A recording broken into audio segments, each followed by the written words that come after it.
Hi everyone, this is Priyanka and Aditi back with our second episode of our podcast Midway. Firstly, we want to thank you so much for encouraging us on our first episode in which we spoke about growing up in the late 90s and early 2000s. Your comments and feedback really inspired us and it was really valuable for us. So, thank you so much for your support. Thank you, guys. So, this week I have something very interesting. I have a slam books from 7th standard and 7th and 10th standard. And Priyanka has written her greatest ambition is to become a scientist in physics, an astronaut, or the Prime Minister of India. So, what do you have to say about that, Priyanka? Oh my god, this is very embarrassing. Prime Minister and scientist in physics in such specificity. Oh my god, this is very embarrassing. I think in one of your in one of my slam books in which you filled you wanted to be a teacher. Now that's not so bad as mine. That's really good actually. So did you have other options like this while growing up in your school? Yes, I think being a teacher is still pretty relatable. But when I was, I think, 11 or 12, for some reason, I thought I could become a model or I should become a model. And What? I don't know where the thought came from. Yeah, so that's not what I feel anymore, fortunately for everyone. And yeah, that is a very strange ambition which I had. But I see in 10th standard, you have felt that you wanted to become a journalist. So, how do you think your ambition changed in school, and how were you influenced in school, basically? In school, I had a lot of different ambitions. So every year, my ambition kept changing, man. And first, I wanted to be a doctor, then I wanted to be an astronaut, and then scientist in physics. That's pretty embarrassing. And prime minister, and finally, I fixated on journalist because one day my mom told me, if you want your name to come on the newspaper, you got to write articles, and your name will be on the Hindu paper. I was like super wowed by that information that I had just gotten. So, and journalist felt like a really fancy word. So I just kept filling it in all the slam books that year. And again, it changed in my 11th and 12th standard when I chose commerce. I thought I could, give CA a shot. But Max didn't like me very much. I didn't like Max very much. We repelled each other, and I realized I couldn't study something that I really didn't enjoy doing. So I fixated on language and journalism again. So that's been pretty much my ambition during school. So how are yours like? It kept changing as well. Yeah, after letting go of my brilliant ambition to become a model, I had like a lot of changes just like everyone. I thought I should become a teacher. Then I'm pretty sure I went for IIT coaching as well, so I thought I could become an engineer at some point. But throughout my schooling, I really enjoyed maths, so that's something I've always enjoyed. And but that also changed at a point. I wanted to become a film director for at least like 2 3 years. I was really interested in that, but I decided that I stuck on to maths after my school. Like even during my school and after my school, I thought maths is the one. So that's something I was really interested in. So yeah, I chose, even in my college, I chose my undergrad major to be maths. So that has been pretty consistent. So how has college influenced you? I think that was a huge part in your life where you fixated on journalism and moved forward. Oh, absolutely. And Aditi, how are we best friends? I hate Max. You love Max. I can't believe we got together. Wow, nice. So in college, I did BA journalism in Madras Christian College, and that was one of the best decisions I've made in my life. I looked at a couple of colleges, and they didn't like my Max course, and they rejected me. And finally, I got into MCC, and that was really good for me because it was very transformative, the whole journey. The people I met there were incredible, and the college life really broadened my mind. I did 3 internships during college itself, and immediately after college I got a job, and I worked in print media for about 2.5 years. And now currently I'm in my break year working on a new language, French. So That's been pretty much my college journey, but it was brilliant for me. And how was your college life like? You did your masters in UK as well. Did that transform your perspectives? Definitely. So in my undergrad, I did maths at WCC. And then during my undergrad, I wanted to move to a certain country. And then I realized that I need to figure out what I like and build my skill set in a certain field for me to be able to get a job. And that's when I figured out that I am really interested in finance. And I decided to build on that and do my master's in finance in UK. And that was a huge formative experience for me because I did a variety of jobs, right from uh, being a waiter for 6 months to teaching. Teaching I also did during my undergrad, which I really enjoyed a lot.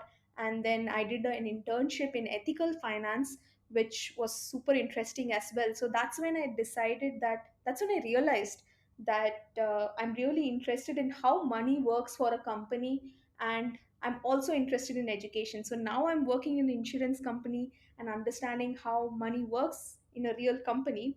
But on the side, I'm also interested in education, and I'm trying to pursue a project on that. So it has been a roller coaster, I would say, and it has really changed my ideology on how or what a career is. So how has your ideology about your career or career in general changed after your college and during your work experience? Yeah, so I think we both are fortunate enough to have come across a really brilliant book called Ikigai. If you guys, listeners, haven't read the book yet, we totally recommend it because we both really enjoyed reading the book, and it gave me personally a lot of perspective on what a career should actually be. So it's not just about earning money. So money is definitely an aspect of the career, or a specific position, or the organization you want to work in is definitely a part of your career and your dream job. But Ikigai teaches one basic philosophy. It's a Japanese philosophy that says what your profession should be is that it should be a combination of what you love, what you're good at, what you can be paid for, and what the world needs. So it's sort of a mix of your passion and the purpose of life, and what you basically enjoy doing and what you can be paid for. So that basically gave a lot of information to me on how I view career as such. And right now I know that I don't want to struggle at a job that I don't like doing for several years. So it's such a short life and we need to do different things we like. So I want to be doing meaningful journalism where I write stories about art, culture, environment, and maybe also set up an organic farm on the side and be a farmer, and maybe set up a small bookshop. So I want to do multiple things, and also not to give up on my hobbies because I enjoy taking photos, I enjoy painting. I don't want to give those up. I don't want my hobbies to take a back seat while I work on my career. I want everything to be wholesome and really fulfilling. So that's how I currently view career to be. And how has your perspective changed? My perspective has changed drastically as to I want a career according to me should be something which complements the kind of lifestyle you want. It could be anything, be it living close to your family, be it living close to your friends or in your hometown, or you want to travel more. It could be anything. So I think that's the kind of career I would like, when I'm able to pursue things which add value in my life, which mean something to me.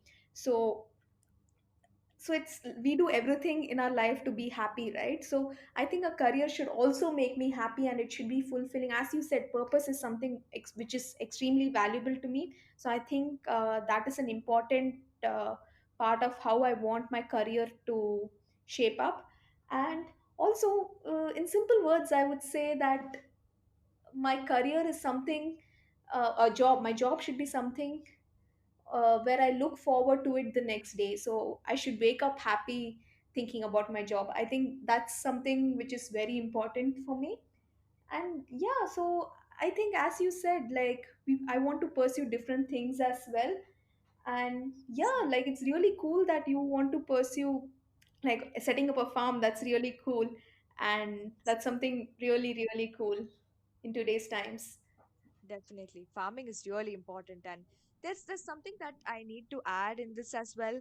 I believe that financial freedom is very, very important. So money should be a factor, but financial freedom in the later years of your life where you're not working or after you've retired, that's really important. So 20s and 30s, 20s to 30s, I really believe it's the time to hustle, it's the time to do a lot of hard work and set goals and be motivated to do a lot of different things, but not get irritated in the whole process. You need to really enjoy doing it so that in the later years of your life you enjoy the passive income of your hard work that you have done in your 20s to 30s.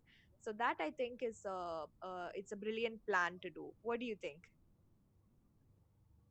Yeah, definitely. I feel we should be able to hustle in different ways, and sometimes I think it's really cool to set up an alternative career after you retire. So my friend's parents, they run a school in their hometown. They have retired and now they're running a school in their hometown, which is extremely inspiring because that's something they believe in and that's something which they enjoy doing and that's something they're doing together. So I think that something like that would be really interesting, and because life is too short to have just one career, according to me. You should do things which you like and things which you enjoy doing even after you retire. Definitely. I mean, we can be different people, different professions at the same time. You can be a farmer, a musician, an artist, and also work in insurance at the side, or you can still be a teacher and make a difference in education. That's really brilliant. We need to encourage multiple careers really, and shifting careers or taking breaks shouldn't be a problem at all in this current age. And also, this lockdown has really slowed us a lot, and given perspective about different things, and this could be a really great time to actually assess what our interests are, what our aspirations are, and where we look at our life to be after a decade or so, and follow the path accordingly. What do you think? Yeah, definitely, because we are just in our 20s. Even you and I, we are trying to figure out what we are doing, how do we go about it, and what our interests are, where do we want to be eventually. So that is something we are still figuring out, and we are reaching our mid 20s actually. But Oh, yeah, we are still trying to figure that out. Sorry for reminding you, but yeah. thanks a lot. We are growing old, yes. So it's And super interesting to actually reflect on all this. This is the right time to do that. That's what I think. absolutely. And whether you're in your 20s or 30s or 40s, it's definitely not too late because, Vincent van Gogh actually didn't start painting until he was 28. That's rather late. I mean, according to our current terms, it's rather late. But, you can kickstart your career, kickstart your passion when, like, whatever age you are. So it's definitely not too late. And it's a great time to assess your interests right now. So, thank you all listeners for listening to our second podcast. And just like last time, hit like if you liked it, and if you think we're on the same boat. And see you again sometime soon. Bye.